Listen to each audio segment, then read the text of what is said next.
अस्सलामुअलैकुम, welcome back to our channel. So basically आज हम आए एक नई वीडियो के साथ, और हमारी वीडियो का जो टॉपिक है ये हमारे पास अप्लाइड केमिस्ट्री का एक टॉपिक है, कंपोजिट मटेरियल्स। तो हम इसका जनरल इंट्रोडक्शन देखेंगे। जनरल इंट्रोडक्शन के अलावा इसकी क्लासिफिकेशन के बारे में बात करेंगे। Classification of composite on the basis of reinforcement.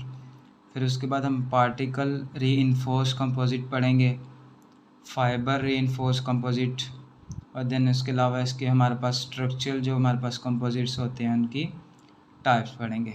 तो ये सारी की सारी जो हमारे पास एक जो है वो कंपोजिट मटेरियल्स की एक सीरीज़ चलेगी लेक्चर्स की।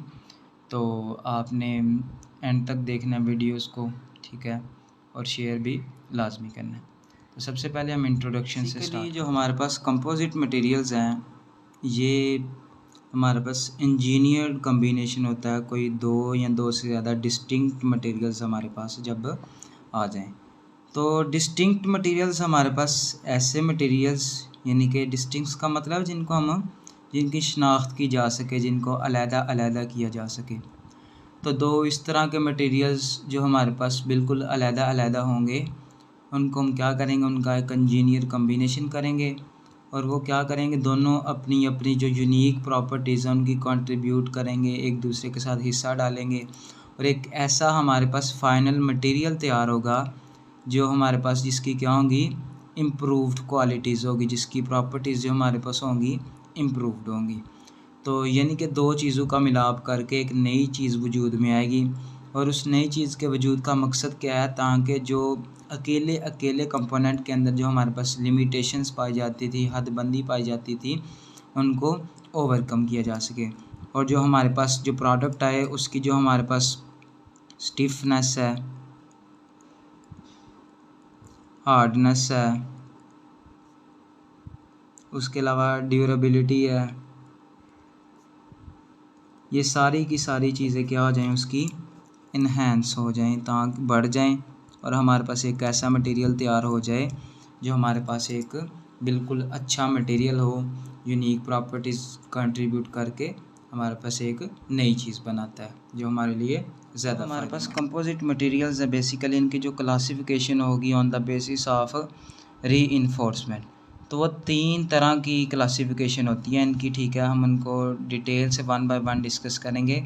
सबसे पहली जो क्लासिफिकेशन है वो हमारे पास पार्टिकल रीइंफोर्स कंपोजिट्स, यानी कि पार्टिकल रीइंफोर्स कंपोजिट फर्स्ट हमारे पास, सेकंड हमारे पास है फाइबर रीइंफोर्स कंपोजिट्स, और थर्ड हमारे पास है स्ट्रक्चरल कंपोजिट्स। तो हम क्या करेंगे, वन बाय वन इनको क्या करेंगे, डिस्कस करेंगे लाजमी तौर के ऊपर, ताकि हम डिटेल से कंपोजिट मटेरियल्स की क्लासिफिकेशन के बारे में जान सकें। तो सबसे पहले हम क्या करते हैं, सबसे जो हमारा फर्स्ट टाइप है उसको हम क्या कर लेते हैं, थोड़ा सा एक्सप्लेन कर लेते हैं। पार्टिकल रीइंफोर्स्ड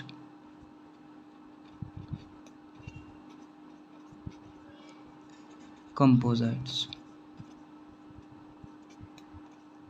कंपोजिट मटेरियल जो हमारे पास है, हमने देखा कि दो तरह की हमारे पास मटेरियल्स होंगे, डिस्टिंक्ट मटेरियल्स होंगे, उनका एक हमारे पास क्या होगा, कम्बिनेशन के नतीजे में बनेगा। तो सबसे पहले हम जो है ये पार्टिकल रीइंफोर्स कंपोजिट को, पार्टिकल रीइंफोर्स कंपोजिट के अंदर हम क्या करेंगे, इस टाइप ऑफ कंपोजिट के अंदर जो हमारे पास छोटे पार्टिकल्स या जो फिलर्स होंगे, जो फिल करते हैं हमारे पास, जो हमारे पास एम्प्टी स्पेसेस होती हैं इस तरह की, तो वो डिस्पर्स किए जाते हैं, फैलाए जाते हैं with in a matrix material. एक कोई भी मैट्रिक्स मटेरियल होगा, ठीक है, उसके अंदर हम स्मॉल पार्टिकल्स या फिलर्स को क्या करेंगे, डिस्पर्स करेंगे। ये पार्टिकल्स जो हमारे पास होते हैं ये प्रॉपर्टीज़ को इन्हेंस करते हैं, बढ़ाती हैं, जिस तरह हमारे पास किसी चीज़ की हार्डनेस जो होती है, उसकी सख्ती होती है, और उसके अलावा उसकी जो वेयर रेजिस्टेंस होती है, यानी कि उसकी रेजिस्टेंस को बढ़ाते हैं, ताकि उससे किसी भी चीज़ के ख़िलाफ़ जो है वो मज़ाहमत देने का मौका मिले, और वो आसानी से फ्रैक्चर ना हो सके।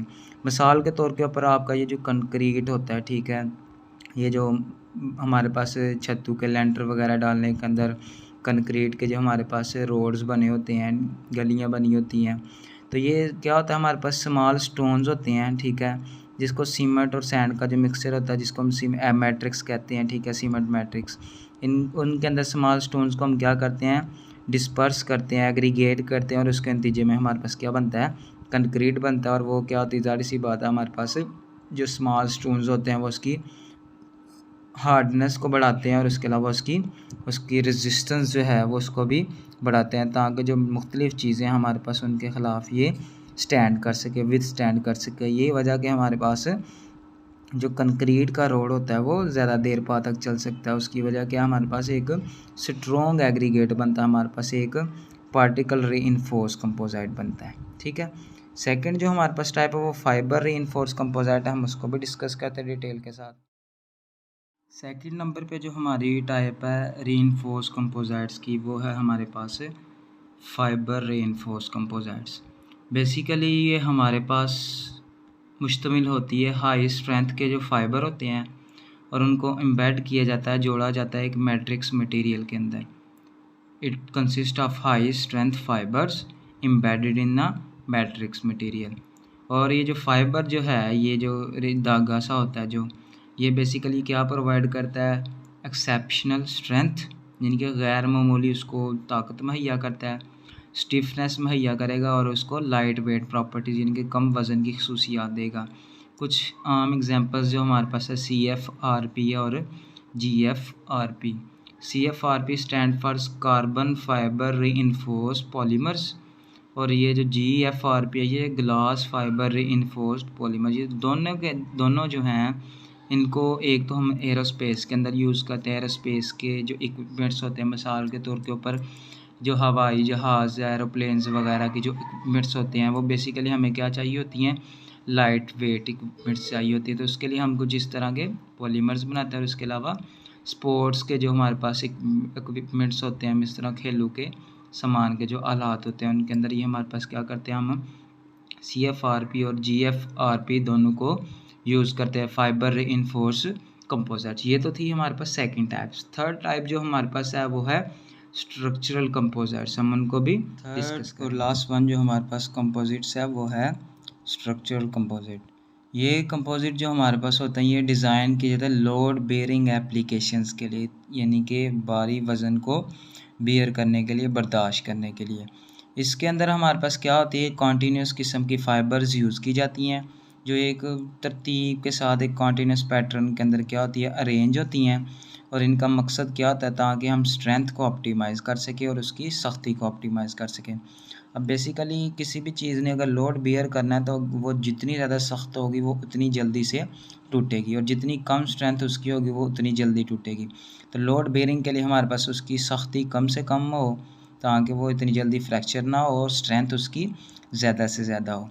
ये जो हमारे पास स्ट्रक्चरल कंपोजिट्स होते हैं, ये इनको हम बहुत ही वाइड तरीके से यूज़ करते हैं एयरक्राफ्ट बनाने के अंदर। कश्तियाँ जो हमारे पास होती हैं, बोट्स होती हैं, और उसके अलावा जो ब्रिजेस हमारे पास होते हैं, उनके अंदर भी हम क्या करते हैं, इन स्ट्रक्चरल कंपोजिट्स को क्या करते हैं, यूज़ करते हैं। तो ये तो थी हमारी 3 types on the basis of reinforcement.